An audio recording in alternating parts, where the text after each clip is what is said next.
Welcome to Unleashed at Work and Home. I'm Colleen Pilar, and this is where pet professionals come for honest conversations about what it really takes to show up for yourself while serving the animals you love. If you've ever felt caught between compassion and exhaustion, you're in the right place. Here we explore what it means to reconnect with your inner wisdom and rediscover the joy that brought you to this work. Make sure to join my email community at colleenpilar.com for gentle, practical insights designed specifically for pet professionals. Now, let's dive in. Welcome back to Unleashed at Work and Home.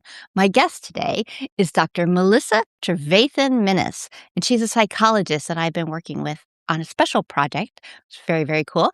But I invited her here to talk today with us about herself and her own journey. So welcome, Melissa. Thank you, Colleen. Good to be here. So psychologist isn't a typical category of pet professional. That's not usually what one thinks of when one's thinking of pet professional. So can you just give me a quick description of what the work you do is in the world, both paid and volunteer? Like how do you define your role as a professional? Sure. Great question.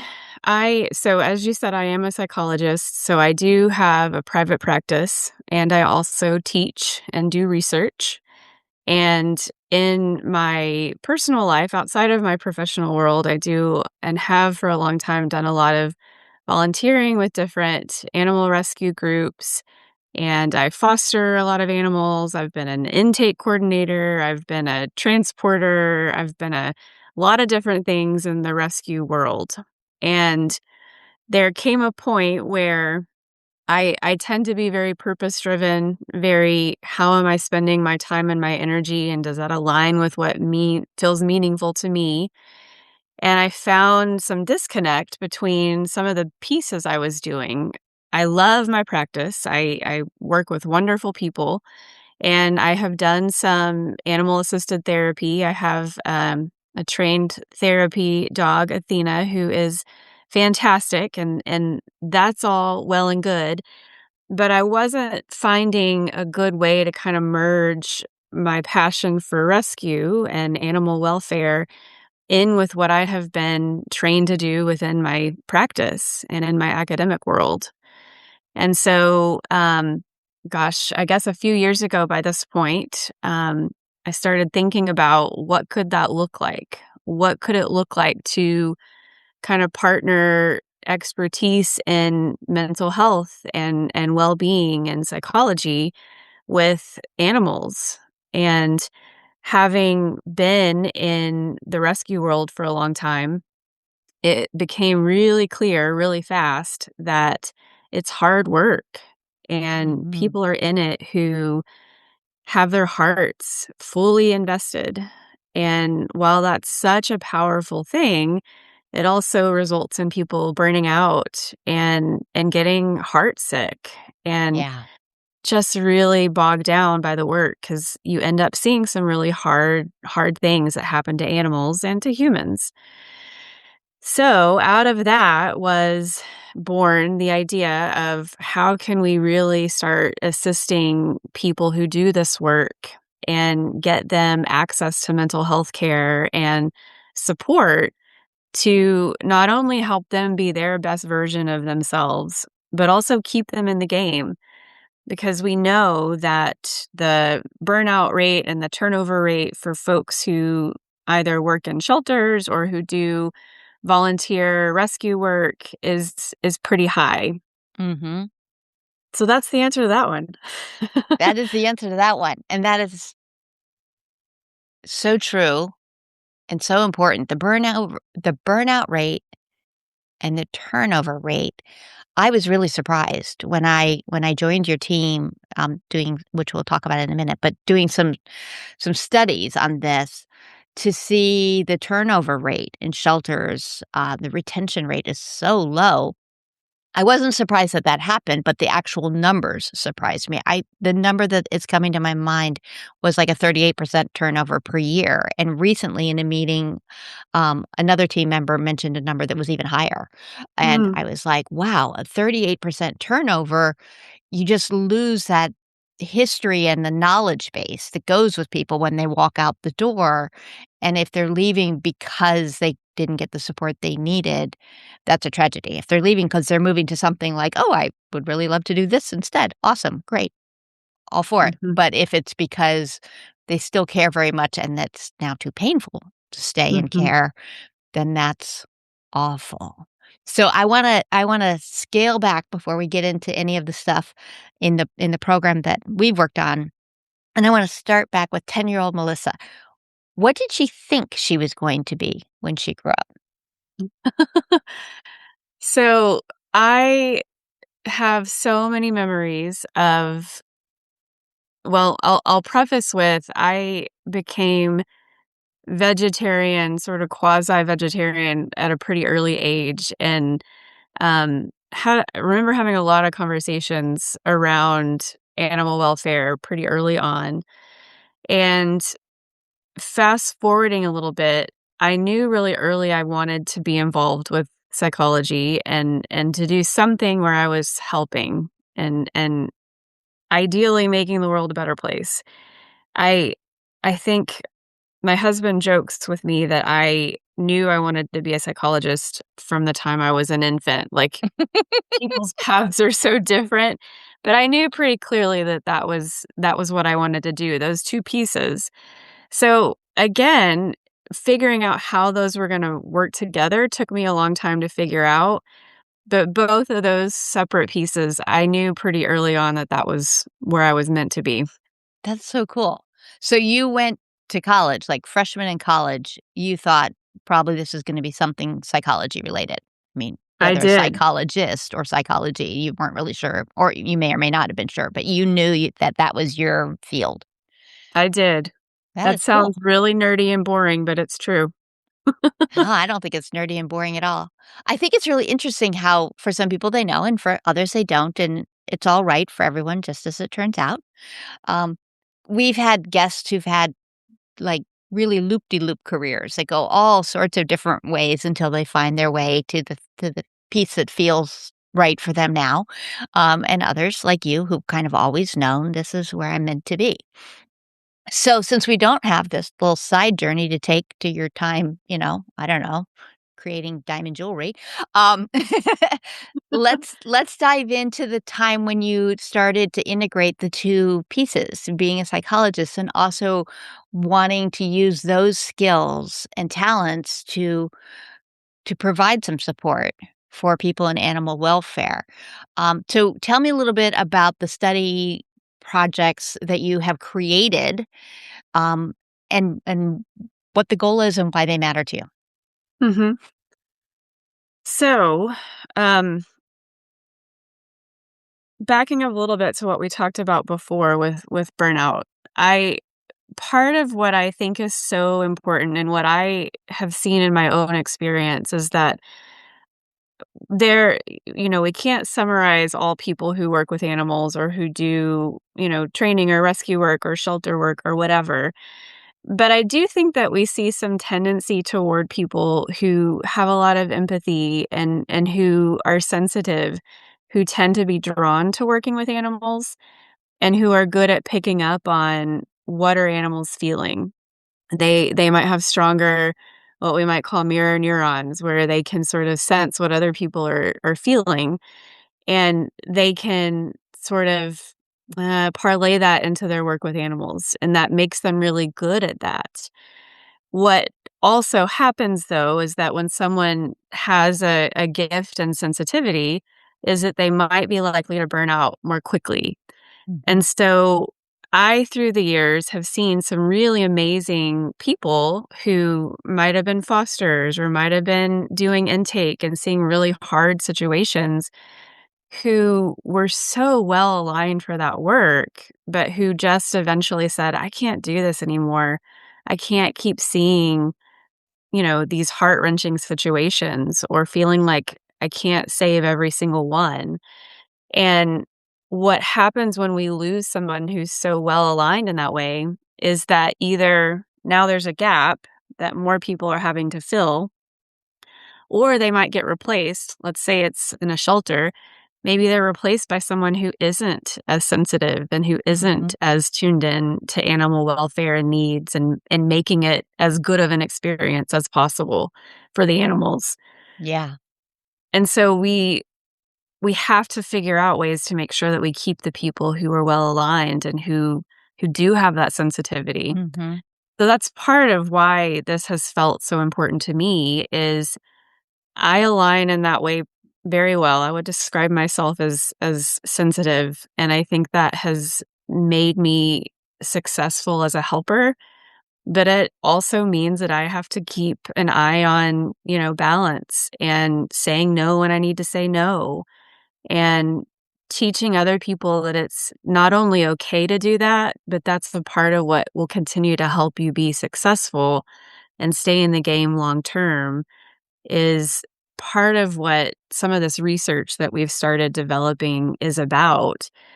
And so to jump into that a little bit, we started out with an initial study looking at the overall needs and specific stressors of specifically people who work within animal welfare.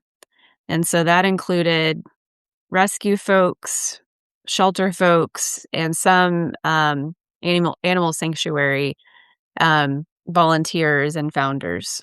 And we found that there were some high levels of stressors and traumas that were coming up that we anticipated, in addition to other sort of systemic stressors that um, were resulting in a lot of isolation, a lot of, as we expected, compassion fatigue and burnout. And what we did is develop a protocol for a 10-week support group where we really use that information, that data to build in what we felt like these people in that particular study were asking for. So fast forward a bit, Colleen has joined our team, and we have now facilitated the first round of that protocol, that first 10-week study. And we found some really cool results that suggested that it was a really helpful intervention for people in a number of ways. Some of those included a reduced perception of stress, a increase in mental health well-being, a higher sense of feeling connected and less isolated. We even found kind of an unexpected finding that there was an increase in empathy, at least from the qualitative findings, which to back up, if anyone listening is not a research nerd, and I don't expect everyone to be, there's challenges to research, but qualitative data is more like someone's narrative of how they felt about it versus quantitative is more like the assessments and the numbery sort of stuff. And so qualitatively, people said to us, we have more empathy now for our colleagues. We Mm. understand now why they might be checked out or making decisions that we wouldn't. Um, if someone's having to make a decision about behavioral euthanasia that really felt awful, I at least now have some understanding of how hard of a decision that might have been for that colleague. That felt like a huge win and one that we're going to continue to look into in a next round of studies that will happen in 2026. Yeah, it's so exciting. For me, joining the team was really interesting because I have no background in research. Like I always tell people, like I'm not a data person. I don't in dog training, there's a strong push to record training sessions, both video wise and also, note taking and data. And I always thought that's brilliant. That's so smart when people do that. I'm not going to do that because it just felt heavy and hard and overwhelming. And then to join into your group of doing this, to hear the discussions of how to collect the data, but also even more so why and what's important about having this data. And what's been really nice for me to see is the data has shown what I believe to be true all along. Um, and so I I always was a little bit hesitant about that whole, like, I've got a gut feeling that this is true because I couldn't back it up or prove it in any way. And that's valid. You shouldn't walk around being like, I've got a gut feeling, and that is, absolute fact.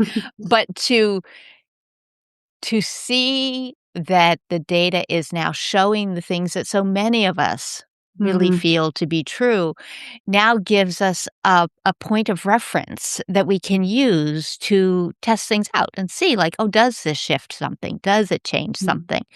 So that's been really eye-opening for me in the Mhm. discussions with this team because that data didn't exist. And when it doesn't exist, there's nothing to compare to, and there's Yeah. no way to measure. So that's been super cool. So as you said, that we did one group of support groups, one set of 10-week support groups in 2025, and there'll be more ones coming in 2026. And we're in the midpoint here of the article from the first study where you had all of your findings that were used for developing these groups. That one's been published. And Mhm. the article on the second study of the groups themselves is in the process of being published. Mhm. And again, all new territory for me, like write an article, get it published, get it peer reviewed, get it, doing the data stuff. But it's an interesting piece to see how you're thinking things through. In the process of developing the third round for this next set of study groups, you noticed that there was an assessment you would have liked to have had that didn't seem to exist anywhere. And Mhm. so we started talking about disenfranchised grief and that a scale didn't exist for how to measure disenfranchised grief.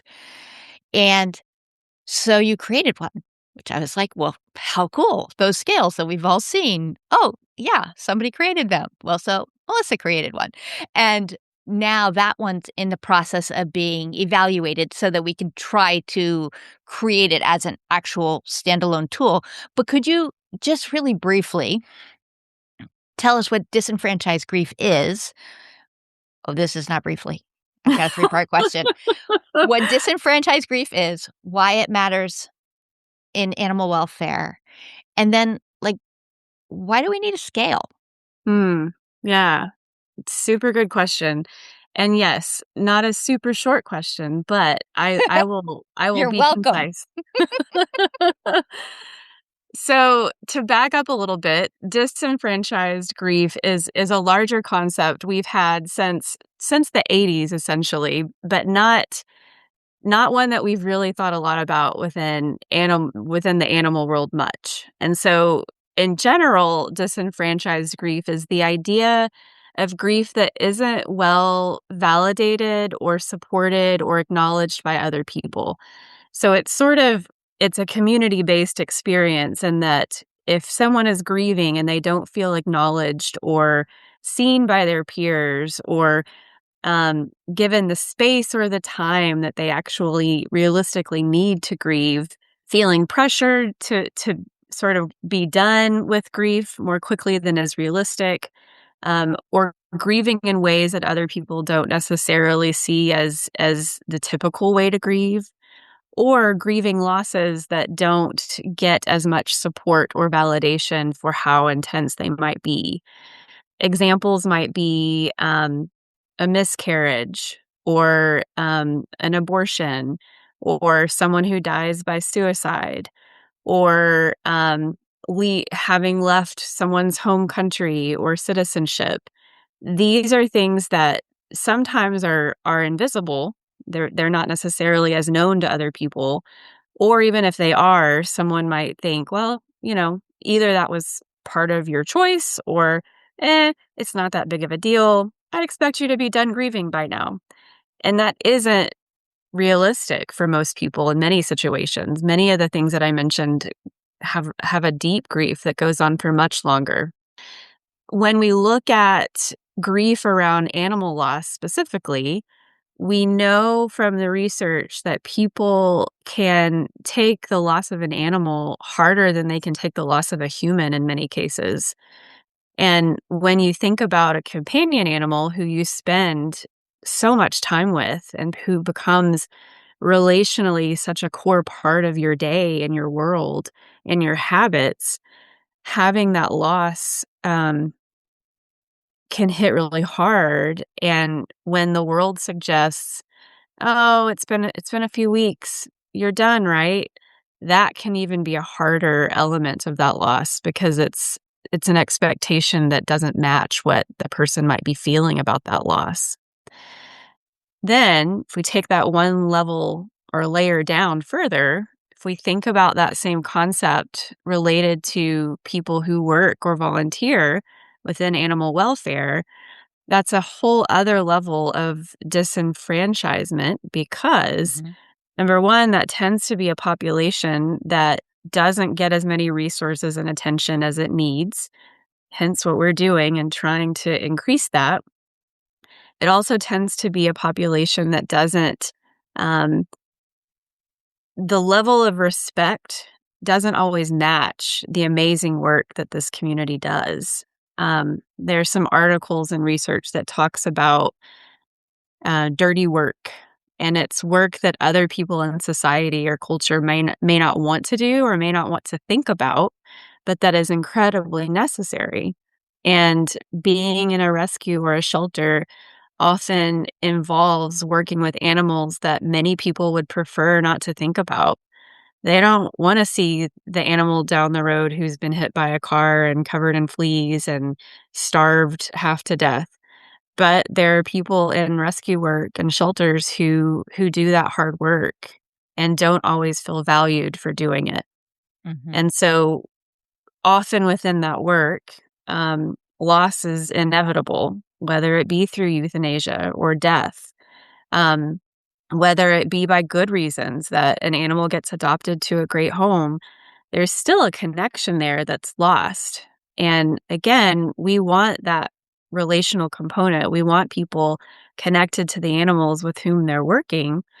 But it also is hard when that relationship that you fostered is no longer there.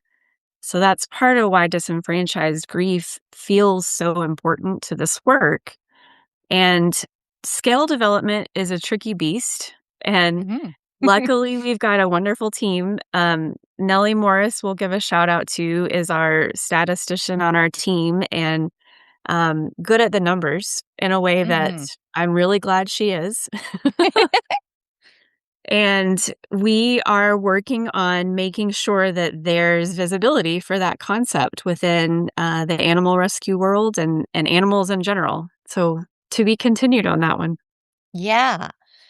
Was really interesting to me when we were talking about that we couldn't find anything that measured this, and then when you started thinking about that there would be a value in being able to assess this for future participants in any of the programs.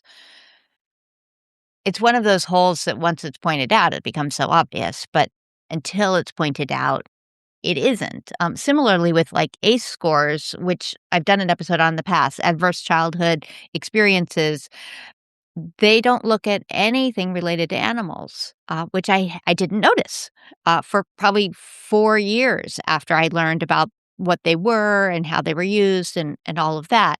And then I was at a conference, and a person who talks a lot about the human animal bond in welfare, and particularly the risks of, animal abuse and domestic violence having some links, and child Hmm. abuse.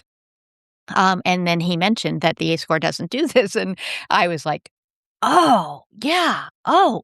And to see that there are whole categories of information that we don't even think to collect. Hmm. And so disenfranchised grief very much falls into that, and so for us to be able to create a scale, which again doesn't exist, it exists in the "we're getting feedback on it and developing it" stage, does not exist as a standardized, I don't, Nellie would use the right words, validated and reliable, are those the words we're looking for? Those words fit, yes. Yes, I'm learning about these things. Um, it will become a tool, but it is not yet a tool that has met the criteria to be an official tool. Um, Now we have a way of not only gathering the data, but even acknowledging this exists, like to point out this exists. This is Mhm. something that people in this field deal with. And what you said back at the beginning about if we have somebody who has tremendous sensitivity and they stop doing the work because it hurts too much, and then we have someone who cares less fill the role, that is not a gain. Mhm. So we want to have sensitive people using their sensitivity, Mhm. and we want to support those people in having the minimum amount of residual pain as a result of doing this work. So Absolutely. it's an and situation. Like we want sensitive people, and if you didn't care and if it didn't hurt, then you're probably not right for the role. And also, there are ways to make it hurt less. And one of the key takeaways from the support group in the group I ran was just people going, "Oh, you have that problem too. You struggle with that too, and it's not that I'm too sensitive or broken or doing it wrong. It's just that this is hard, and also I care." And it was just such a simple thing, but so profound for people to have this sort of mirrored witnessing of here we all are in different parts of the world, and in the case of these groups, because they were all over, predominantly in the US and Canada, but other countries as well. Um, to see that there are lots of people all over the place trying to Mhm. serve animals. It's not Mhm. just me slogging away at this kind of thing. Mhm. So I love that you tied those together. Your professional part, who does studies and writes articles and thinks logically and creates buckets, and the impassioned part who's been doing fostering and transport and all of those pieces, because there's something new being created because you're kind of tying your areas of passion together. It's Mm. really it's really so cool, and it wouldn't exist if you hadn't leaned into both. Mm. I have sort of a side question, but it's one that I'm curious about. Um, you're a parent and you do fostering. What what are some of the things that have surprised you or felt interesting or important about your children's experience with having animals come, stay for a while, and then move on? Mm. Mhm. Great question. That that has been a really interesting part of the journey, I think, because in part, it's a value of mine to teach my kids that we contribute, we help, we do, and we don't do everything. We take breaks, we monitor how we feel, we check in with each other, but if we're gonna do this life right, we're gonna contribute, we're gonna help. And that's I mean, there are other ways in which we do that, different volunteering sorts of things that I think Mhm, are a valuable part of how we're raising them, but it also doesn't come without challenge. mhm, We have to be really careful about when do we get really bonded and making sure that we let them bond and paying attention to, this might feel a little different. Let's think about that. And also preparing them ahead of time. I mean, by this point, we've been doing it so long that they have a good sense of how it works. They know we're helping, we're getting this dog rehabbed and to their forever home, and they're gonna be those homes are vetted. We know that they're good. We know they're going to a solid place where they're gonna be spoiled and taken care of. That's part of the narrative. And we know that we're a part of their journey, but not necessarily their ending point. And just having those active conversations with the kids, mine are different ages. Mine are 13 and 6. So developmentally, they're, you know, fairly different in terms of what their story is around this. But we all share some of that narrative together. And there have been a few that we've had a harder time letting go of that we've probably gotten more attached to than others, and so we talk about that and we check it out. We always take breaks. Um, To me, one of the ways to make sure you stay in the game is to make sure that you still do other things in your life that are valuable. So, for example, we travel a lot, and I'm not willing to forsake travel and wonderful experiences as a family for fostering. So we take breaks and we travel and we make sure that the kids' activities and needs are prioritized above all. And fostering is a part of our journey regularly and often, but not in place of other things that are important to our family as well. I think we can extrapolate all of that as such wise advice for all of us too. It's like Mm, when you think about like you're really teaching them so beautifully about the value of contributing without putting the weight of like, and you must, you need to, you have to keep going. There's more. Uh, you've found a way, and I'm sure you're modifying it all the time because they're alive and they're growing and they're changing. But you find a way to create this balance of like, we're contributing right now and we're taking a break right now and we're looking at the big picture of this. This is what we do, and that we are contributing but not solely responsible for mm, all of these outcomes. Well, I mean, when somebody's just working an ordinary job, whatever that ordinary job might be as an adult, if they can see all the ways they're contributing mm, and see all the ways that taking a break serves them and see all the ways that they are not solely responsible for the final outcome, but that they are a member of a bigger piece, it's empowering. It's really mhm. empowering and very healthy to be able to view it that way. Um, so I'm actually really glad I asked the question because I think there's a lot right there for all of us in our own lives. Because one of the things that I've noticed with my clients is when they take a break, it's really hard to lean into it. Mhm, And some of it is based on some of their thoughts about what it means about their contribution, mhm, and their role. Like, mhm, so when they're taking a break that they're somehow slacking, mhm. and making others do more. What does that bring up for you, if anything, when I say Yeah, that? absolutely. One thing I particularly thought of is, well, 2 things. Number 1, there's no part of what I said suggests that everyone should do the way that we do it. I mean, that's what works Mm, for our family. yeah. It's hard to do all the things. It's hard to have kids and have a job and have interests and hobbies Mhm, and maintain relationships. So I think people fall at different places in what their capacity is, and that's okay to acknowledge. Secondly, I think having worked in different rescues, I've seen it work really poorly and I've seen it work really well and everything in between. indeed.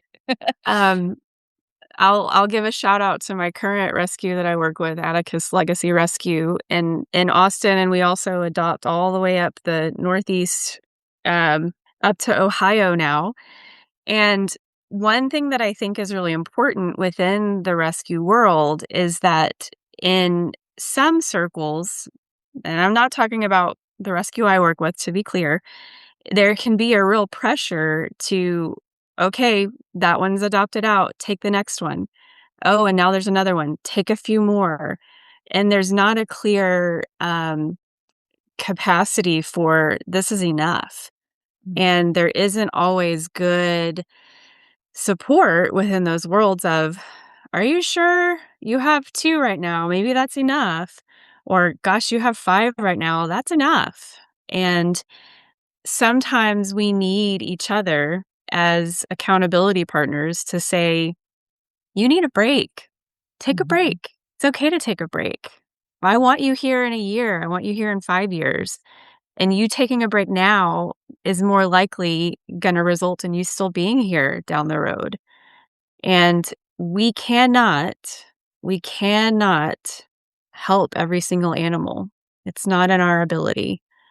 And knowing that and feeling good and celebrating the wins and not beating ourselves up over, well, that one didn't work out, or I took a break and I didn't take that one in. That's the thing that is, the poison to the system, and allowing ourselves, but also our peers and colleagues to remember it's okay to say no. We should say no sometimes. That's going to maintain a healthier system. And so the other piece I would say that I really appreciate about the rescue I work with now is there's always an accolade someone is offering. There's always a thank you. There's always a smiley face at the end of messages that suggest positive energy versus, there are systems where that isn't the energy. It's Right. much more harmful and ugly and resentful or passive aggressive. And those little moments add up to a system that can deteriorate much more quickly. Yeah. So adding in that kindness and the thank yous and the appreciation for the things that people do, even when they're doing the same things that you're doing, making sure that you put that positive energy into the group, I think is so critical. Yeah. Because in many ways, the biggest challenges in this kind of work are the systems. And so one person can't change the whole system, but putting as much positive energy and focus on the little pieces that we can do can start to shift things and create a better experience for everyone within the system, because the culture matters so much in any work environment. It has a huge effect. I want to circle back to one thing you said about um, it's okay to say no, and just underscore a point that was really helpful to me when I learned it, which was saying no has multiple beneficial effects. But one of the biggest is it allows people to ask you for favors or tasks in the future with less guilt or weight, because they know that you will say yes when you mean yes, and that you will say no when you mean no. And Mm, so many people say yes when they mean no, mm, and we see the bleed out behind the scenes on that. So we talk to somebody who's like, "I can't believe I have to do this thing," and we're afraid to ask people to help us at times because we don't wanna be one more burden on them. mm, The person who will say no to you, when they say yes to you, you can believe it. And mm, when that was pointed out to me, I was like, "Oh my gosh, what a gift." And then to see that modeled throughout a system where mm, somebody says, No, I can't do that right now. Here's something else I could do," or whatever other things come up. But for that, the answer is no. It creates, I don't know, permission's the wrong word, but permission mhm. for all of us to step into this ability to weigh within ourselves. Do I want to do this or do I not want to do this? Is my answer yes or no? And then make a decision. And one of my clients, she makes me laugh and she says, I sometimes still say yes, but then I at least know I've said yes and my heart said no, that I have an awareness inside me that Mm, I made that distinction where I'm like, I really want to say no and I'm going to choose to say yes anyway. She said mhm, that shifts the story for herself in her head when she's mhm. thinking about it. But it's really, really helpful. So this idea of like we contribute when we contribute and we take breaks and we say no when we need to say no creates a healthier system all the way around. And it Yeah, is the system. We do need good systems. yeah, So that's really helpful. So I wanted to go back to that. yeah. And to add to what you said, I think often if we say yes, but our heart says no, our body language is gonna say what we really mean. And Yes. another piece to that I think is so important is boundaries can be such a loaded term that Mhm. people really value or feel really icked out by. But I think one way that I really appreciate thinking about boundaries along the lines of what you're describing is I remind clients often that boundaries are a kind thing. They're not meant to be a wall that we build. They can be in times if the other person is resistant, but um, having a boundary is essentially a way to say, I'd like to be in relationship with you. If I'm going to be in relationship with you, these are some of the things that can make that a healthy relationship. And, you know, if the person is open to that and there's a reciprocity around that conversation, that can lead to a deeper, more meaningful relationship because both people are understood and whatever boundary is in place is manifest in a way that can make trust build more solidly. And when we're thinking about people who we work with, what you said is right on. If we're saying yes all the time, but we're resentful or we're building some frustration behind the scenes, that's going to show up. Versus if we're direct and we're really clear about what feels possible and what feels like too much right now, and really gauging that in a way that we're still being collaborative, we're still being a team player, we're not sloughing off responsibility or not contributing, but we're really being honest about what we can do and what feels possible, we're going to be able to show up much more in a much more healthy mindset, in a much more place, in a place of I want to be here. I want to say yes. And that's a whole different level of commitment than, yes, but I really don't want to. Mm-hmm. Yeah. Yeah. It changes the energy and the outcome as well. Okay. So if I had a magic wand and I could give it to you and you could grant one blessing or wish or something for all pet professionals, what would you give us? Money and vacation time. Okay. I Well, think both of okay. those would be very welcome. Absolutely. I think so to elaborate a little bit more, there is a terrible lack of funding within this world, and I think that's something that many would agree. Um, and given my specific bias, I would love to see much of that money go to mental health. And, you know, there's such a deficit in ways to make the work more manageable and thinking about quality of life within the work or Mhm. the professional quality of life. That's one of the skills that we use for one of our Mhm. studies.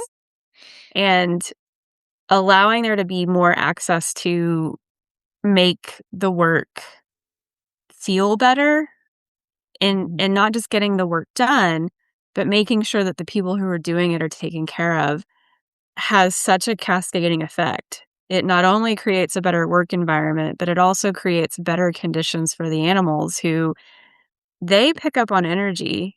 I mean, if we as humans are social creatures, oh my gosh, so are domesticated animals. That's Mhm. part of why we connect so well with them. We understand and they understand our language, our relational language. And if we're all stressed out and not enjoying the work and fumbling through things and being more, you know, hurried and frenzied in our work, they're picking up on that too. So finding ways financially and otherwise to make the work environment feel better for the people that do the work is also going to make it feel better for the animals who have to be there too. Mhm. Yes. Yes. We'll take it. Thank you. Yes. Okay, if people wanted to learn more about you and your work, how could they do that? Yes. Well, so I do have a private practice. I'm in Austin, Texas, and I'm happy to share that page. And I'm also happy to share my email address if people would like to reach out that way. Um, I and Colleen and our team are going to be doing another round of support group study measures and all the rest that we've described in 2026. We have a registration page that we will plan to share, and we would love for people who are interested to reach out and get involved as participants in that, as it's a free service that will be offered.